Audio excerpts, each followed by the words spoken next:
Bande, ravi de vous retrouver comme tous les soirs ci seen émission li fës ci internet bi hashtag bi Jazz LFI la si vous venez de nous retrouver merci beaucoup à toute l'équipe de la rédaction info yi fi ñu koy tàmbalee dafay nekk tey Cheikh Ahmed Cissé mi nga xamante ni daal dinay exprimé wu wax ni il a tenu ses propos et puis jàpp na ni waxul dara loo xamante ni lu grave la moomu la nga xamante ni moom moo di Cheikh Ahmed Cissé mi ngi wax ni j'ai tenu ses propos pour enseigner seulement et je ne pouvais pas parler wolof parce que c'est le meilleur moyen de communiquer dellu wax ni mi ngi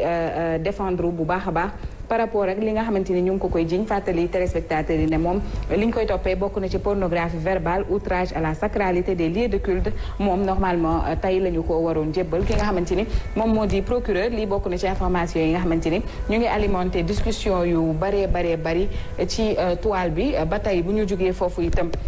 mën nañu wax ci leneen loo xamante ni sénégalais yi ñu ngi koy ñu ngi ci faux instant bi mu di Queen Biz ginnaaw benn appel bu solennel boo xamante ni les gens sur TikTok daal dinañu koy def di sàkku ci Queen Biz à ce que mu daal di génnee ab single pour les lions de la Teranga yi nga xamante ni ñoo nekk fële ca Doha pour coupe du monde bi Queen Biz nag naka noonu ci page Facebook am dafa ni vous êtes nombreux à me demander de chanter pour les lions et je vois que c'est une demande nationale j'accepte à une seule condition que le père retire son clip sur YouTube man ak moom suñuy rap àndul suñu wërsëg àndul tagee le maximum ma génnee ma dugal décanté situation bi booy yeewu lii laa wax man alors comme quoi que lii mi ngi alimenté ay discussion yu bari ndax Youssou Ndour dafa def benn woy bu mu tuddee on l'a fait Queen Biz nee na bu on l'a fait génnee moom mu dugal boo xamante ni danañu porter bonheur ba tey ci leneen la ñuy wax mais fële ca Qatar toujours japonais yi dañ doon football démba bi ñu footballee ba pare nag seen supporters yi dañoo dem ci kaw tribune yi di nettoyer bépp déchet wala bépp désordre boo xamante ni def nañ ko foofu lii nag nekk coup de cœur pratiquement monde bi yëpp ba tax image yu nettoyage yooyu daal di viral ñëpp di ko partager ci li nga xamante ni moom moo di plateforme digitale yi comme quoi que Japon ils ne cesseront jamais de nous donner ay leçons yoo xamante ni dinañu ci jàng waaye itam daañu ci mën defar li nga xamante ni moom moo di suñu ay jikko parce que c'est des exemples quand même à suivre gis nañu image yi ni nga xamante ni noonu la defee le tour du web ba ñu ñenn ñi sax di ko retweeter ci seen compte Twitter yi ku ci mel ni Ben Jacobs ba tey bu ñu jógee foofu mën nañu wax fii ci Dakar ci benn affiche boo xamante ni dañu ko photo dugal ko ci Facebook bi ñu ci bari di ci joxe li nga xamante ni moom moo di seen point de vue boobule photo nag photo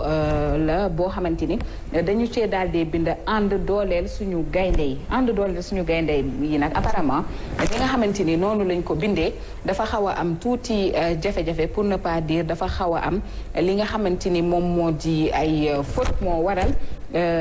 ñenn ñi daal di def ay taxaw seetlu ku ci mel ni Momar Gueye wax ni le concepteur de cette affiche est nul il fallait écrire ànd dooleel suñu gaynde yi maanaam ni mu ko waxee ci wolof baaxul suñu beneen grand tam boo xamante ni mu ngi wuyoo ci turu Maam Góor Ngom moom itam daal dinay wax ci boobule affiche nee na cette affiche et d'autres illustrent assez un manque de rigueur semblant. Ce n'est pas le français qui pose problème, c'est la légèreté avec laquelle certains responsables agissent et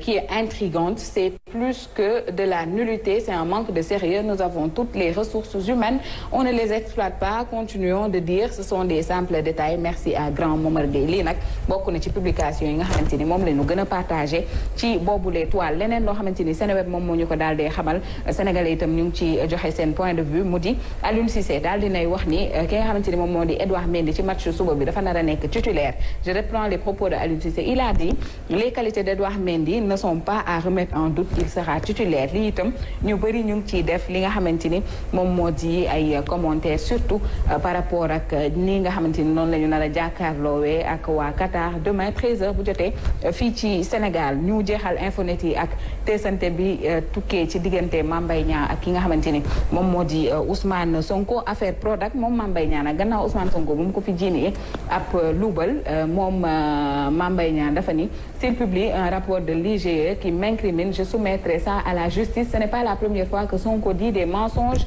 mais cette fois-ci ça ne passera pas dem bay annoncer sax ab plainte boo xamante ni Nims ni Maga moom daal dina ci koy publier waaye itam Diaspora 221 ak yeneen i site internet daal dinañ ci def taxaw seetlu affaire des 29 milliards du Prodac. Mame Boye Niang moom nee na bés bu Ousmane Sonko génnee rapport moom dana ko porter plainte parce que dafa doy à chaque fois mu ñu koy tuumaal te yëf yi du mujj fenn lii moo gënoon fës daanaka ci information yi nga xamante ni ñoom ñoo di info net yi ñu dem rek rapidement ci loolee nga xamante ni moom moo di seen rubrique fake news. On va parler de quelqu'un koo xamante ni il est très aimé ci àddina bi yëpp moom nag dañu ko gis ci ouverture mondiale bi mu di Morgan Freeman mu nekkoon ak kenn koo xamante ni il est beaucoup aimé aussi foofale ca Doha am yenn sax site internet ak yenn page yu nekk ci plateforme digitale yi yu commencé woon wax ni Morgan Freeman moom il s'est converti en l'islam loolee nag nekk ab information boo xamante ni sur le coup kenn démentiru ko waaye itam kenn daal di wu koy affirmé noonee nag la ñu bàyyee quelques jours passés mu daal dee xam ne ni en effet la culture arabe du Qatar moom daf ko gën a bëgg et puis dafa tax mu bëgg li nga xamante ni moom moo di l'islam et que daal dinay partager ce qui lui est réellement arrivé foofee nga xamante ni moom moo di Qatar ci page YouTube am mais liñ ci mën a jàpp rek mooy rumeur tuub bi nga xamante ni ñu ngi koy dégg concernant Morgan Freeman c'est une fake news parce que moom tuubul bien vrai qu'il a affirmé avoir beaucoup d'amour pour la religion musulmane ba tey saa yu ñu jógee ci li nga xamante ni moom moo di la rubrique fake news on vous donne tout le temps votre rubrique defar jikko yi bu tay bi nañu ko seetaandoo bu ñu ñëwee jàll ci mbaykat yi.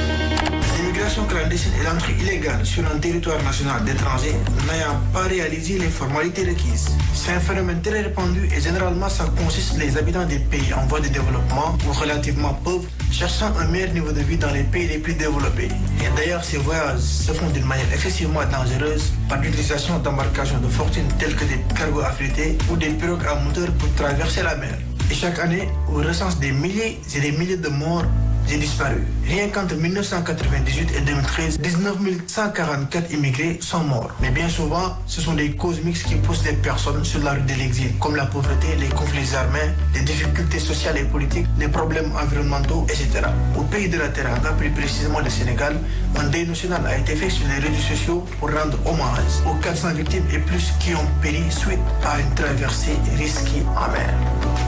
Dès lors, il faut savoir que l'immigration clandestine ralentit le développement économique d'un pays car ces braves valides quittent le territoire pour essayer de traverser la mer et peuvent périr malencontreusement en mer. Je pense à l'instauration d'aide à l'entrepreneuriat pour les jeunes sans emploi et aussi l'augmentation des recrutements. Arrêter les guerres et conflits armés par une diplomatie active et indépendante au service de la paix. Aussi, mettre fin aux accords commerciaux inégaux qui déstabilisent des pays entiers, détruisent les agricultures locales et empêchent le co-développement.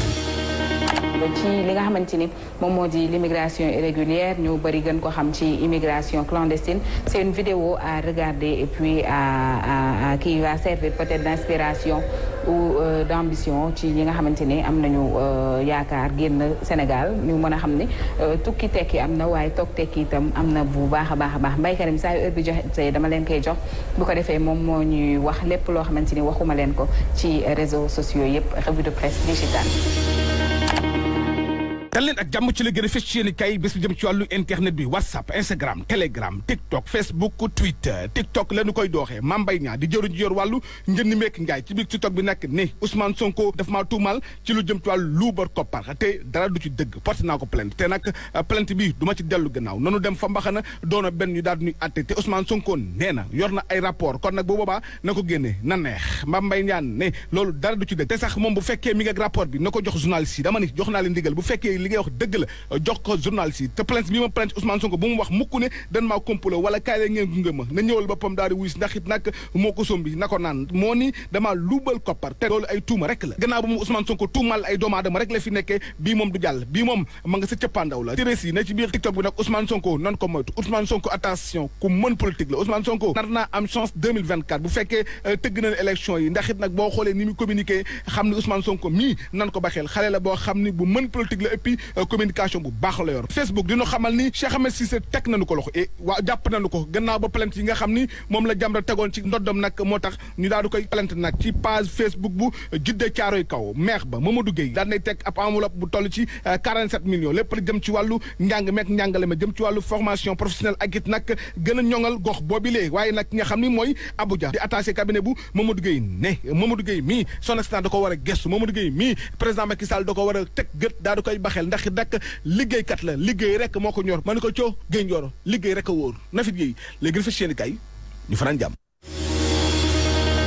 Aïcha merci beaucoup à Mbaye Karim li moo gënoon fës daanaka ci plateforme digitale yi xanaa rek ñu joxante dig daje suba incha allah ci beneen revue de presse digitale mais du ma dem mukk te du ma leen jox li nga xamante ni moom moo di la blague du jour à chaque fois moom moo ñuy retaandoo bu ko defee ñu mën a ànd xaarandoo la suite des programmes de la télévision leader.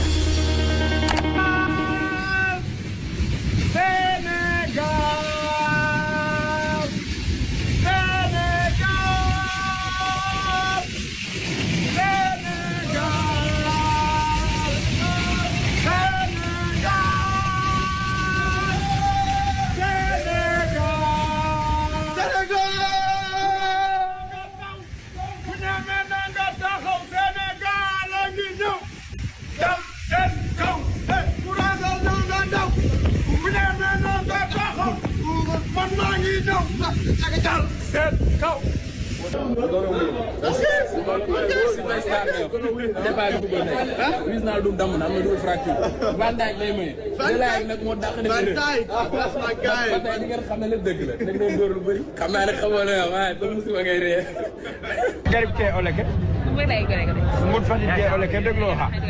dig na layam de ko mber kane fop ole ke ku bëgg bës fii di jéem a ñëw wala kaa bëgg bës waaw daa bëgg bës waaw nan la may bës rek ñu sarax la dimbali la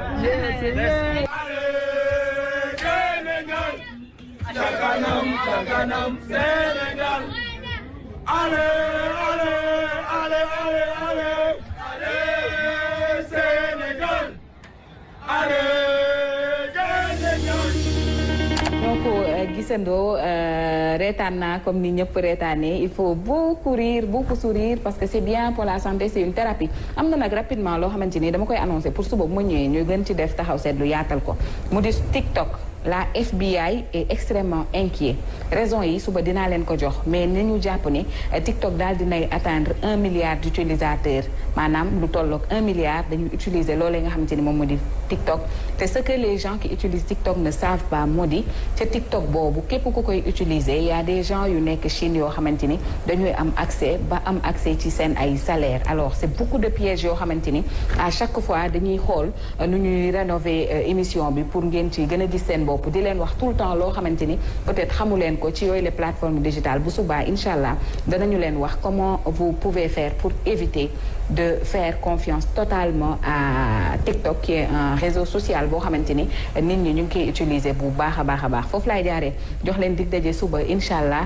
même heure même fréquence même télévision mais restez scotchés voilà bonne suite de nos programmes di ngeen am léegi